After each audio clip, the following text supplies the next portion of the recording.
होती है, उस खून से उस बच्चे का पालन पोषण होता है।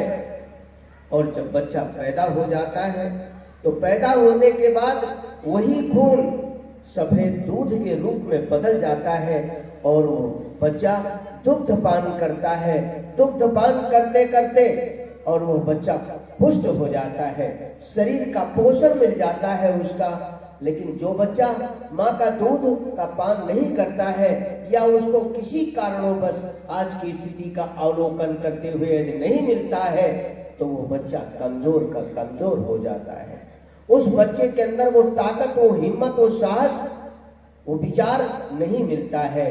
तो इसलिए माता देवो माता की एक बराबरी कोई कर नहीं सकता है। एक और माँ है जिसके बारे में परम पूज्य गुरुदेव ने लिखा है, उन्होंने कहा है उसका नाम है कामधेनु। कामधेनु है वो स्वर्ग में रहती है। तो स्वर्ग में रहती है तो स्वर्ग तो किसी ने देखा भी नहीं है, स्वर्ग तो किसी ने देखा नहीं है, स्वर्ग तो हम जा भी नहीं सकते हैं। फिर लेकिन जो कामधेनु का पैपान कर लेता है वो उसका जीवन धन्य बन जाता है, अमर हो जाता है। लेकिन वो आत्मा का पोषण करती है। वो कामधेनु जो स्वर्ग में रहती है वो देवता बना जाती है, वो देवताओं को शक्ति देती है। तो इसलिए हमारे अंदर भी वो स्वर्ग की शक्ति, वो कामधेनु की शक्ति का प्रवेश होना चाहिए। आज वो उसकी आवश्यकता है। उसी का नाम गायत्री रखा गया है, उसी का नाम ऋतंभरा रखा गया है, उसी का नाम प्रज्ञा रखा गया है, उसी को विचारशीलता कहते हैं, उसी को विवेकशीलता कहते हैं, उसी को दूरदर्शिता कहते हैं और उसे ही भारतीय संस्कृति की आत्मा कहते हैं। क्यों कि यज्ञ पिता गायत्री माता देव संस्कृति के निर्माता।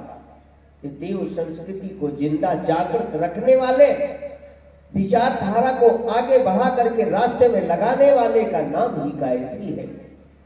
मित्रों, आज उस गायत्री को, जो गायत्री की इतनी बड़ी महत्ता थी, कभी जो सारे ऋषियों ने, सारे देवताओं ने, सारे महापुरुषों ने गायत्री को पकड़ करके, गायत्री की आराधना करके, गायत्री की पूजा करके और न मालूम कहां से कहां पहुंच गए। वही हमारी बहनें थी जो शकुंतला थी, सत्यभामा थी, गार्गी थी, मैत्रेयी थी, अपाला थी, घोषा थी। सारा इतिहास भरा पड़ा है। जिन बहनों ने मिलकर के और गायत्री की उपासना की है उनको किसी जीवन में कोई कमी नहीं रह गई है। इसी को ब्रह्मा जी ने अवतरित किया। ब्रह्मा जी ने तप किया और तप 1000 वर्ष तक किया। 1000 वर्ष तप करने के बाद और तब ब्रह्म कमल में बैठ करके और कहा मैं अकेला रह करके क्या करूंगा, एको अहम बहुश्यामी। तब तप करने की शक्ति जब उनको प्राप्त हुई, सामर्थ्य मिली, वो उसी का नाम गायत्री है। इसी गायत्री के माध्यम से उन्होंने तपस्या की थी। किसने? ब्रह्मा जी ने की थी। और उस ब्रह्मा ने क्या किया? उस गायत्री मंत्र के माध्यम से वेदों को पैदा किया, जिसे 4 चरणों में, 4 विभागों में बंटवारा कर दिया। एक क्या है? ओम भूर्भुवः स्वः। इससे क्या बना? ऋग्वेद बन गया और तत्सवितुर्वरेण्यम से यजुर्वेद बन गया। भर्गो देवस्य धीमहि से सामवेद बन गया और धियो यो नः प्रचोदयात् से अथर्ववेद बन गया। ये चारों वेदों की उत्पत्ति ब्रह्मा जी ने इस गायत्री मंत्र के द्वारा ही करी है। अब आप सोच लीजिए, वेद माता अर्थात वेदों की माता कौन है? गायत्री। तो वेदों को सबसे पहले ब्रह्मा जी ने ही प्रकट किया है और तब दुनिया की सृष्टि करी है।